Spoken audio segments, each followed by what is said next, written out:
need these anymore.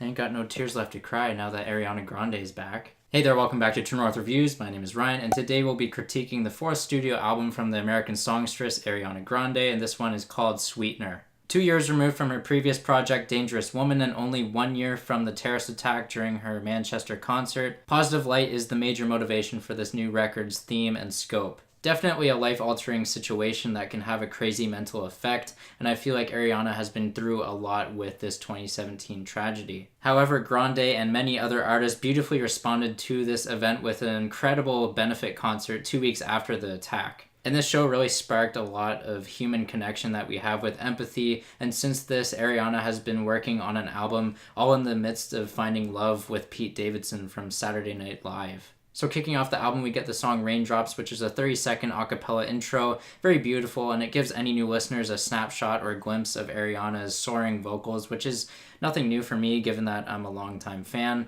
but it's always nothing short than stellar to hear her do this. Then we get the song Blaze, which features Pharrell Williams, and I'm not really the biggest fan of Pharrell on this project. He does a lot of the production as well. And his collaboration with Ariana is probably my biggest gripe with this album and how it just mismatches with her virtuosity. The sampling that Pharrell Williams puts in is almost as clunky and directionless as Ariana's older cuts like Be My Baby or Break Your Heart Right Back, which those were featured on My Everything. Definitely not the regression I was hoping for with this new album, especially after taking a bit of a rock influence on the previous one, but thankfully there are no corny verses being dropped by Big Sean or Donald Glover this time round. Pharrell handles production on the tracks Blazed, Sweetener, The Light Is Coming, Successful, Borderline, as well as a couple others, but the ones I just mentioned are the worst on this project. I just feel like Pharrell's choppy sampling and chimey beats detract from Ariana's potential in her vocal performances, while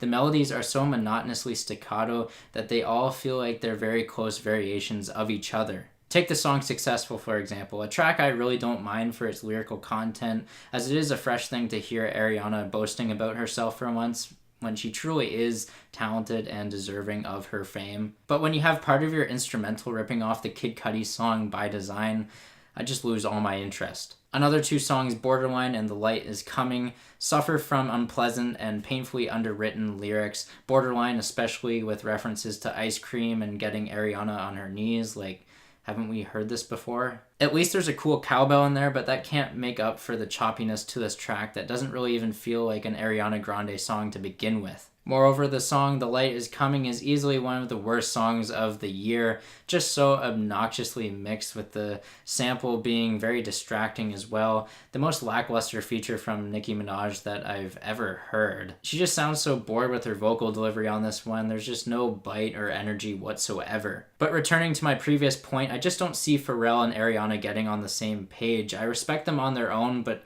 collaborating just doesn't make sense when their styles and pop formula play to different audiences. Onto the positives though, this album thrives from its single power of No Tears Left to Cry and God Is a Woman. These two songs are so anthemic, combined with flawless production while remaining melodically catchy.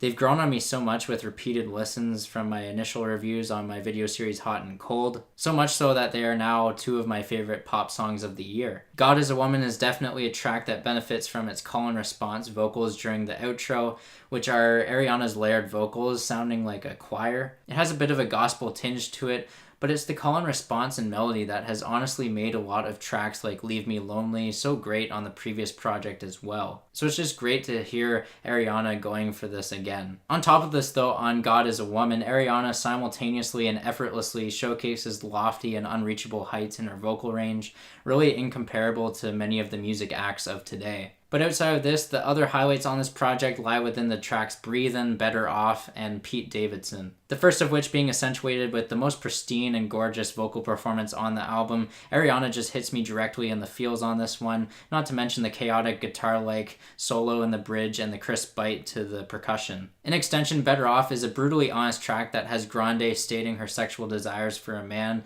with no strings attached, ironically noticeable for its string instrumentation, as well as soulful vocals, but hey, I guess I just tend to enjoy more of this sound and style for Ariana compared to the Pharrell samples that he puts in his songs that he produces on this record. Lastly, the song Pete Davidson is a bit of an interlude track of about 1 minute that actually hits with a catchy melody, echoing more string instrumentation, and obviously talking about Ariana's new partner. It's definitely a positive that could have been flushed out and explored more in a deeper way, you know, by possibly having lyrics about getting engaged to someone after an extremely short time of dating. But no, this album kind of keeps things safe lyrically outside of the singles.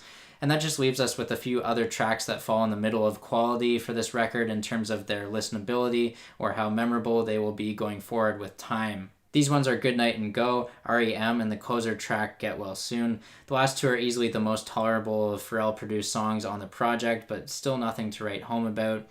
Just meh, and you'll probably forget that they're on here until you come back to them in the future. So where does that leave us with the overall quality of Sweetener as a whole? Well, it's a bit of a roller coaster ride, not really one that hits on all the thrills of something like the Behemoth, more of one that just sits on flat ground with a few dips and two really big highs with the singles. Cohesively as a concept, I don't really see the light or positivity being manifested on this project other than the uplifting sentiments for finding love, being successful, and the extra throw-ins for women, but it's not something that's groundbreaking or logically pieced together in the lyrical or theme department. Sadly, this album only peaks with the two singles of No Tears Left to Cry and God Is a Woman, but at least they're really amazing songs that deserve multiple listens. Sweetener by Ariana Grande is a heavily mixed bag of two great songs, a few good ones, and then the other ones are just outright terrible. So I'm feeling a 5 out of 10. Now I want to hear from you guys. Sound off down below in the comments. Agree or disagree. I'm here to engage with you guys.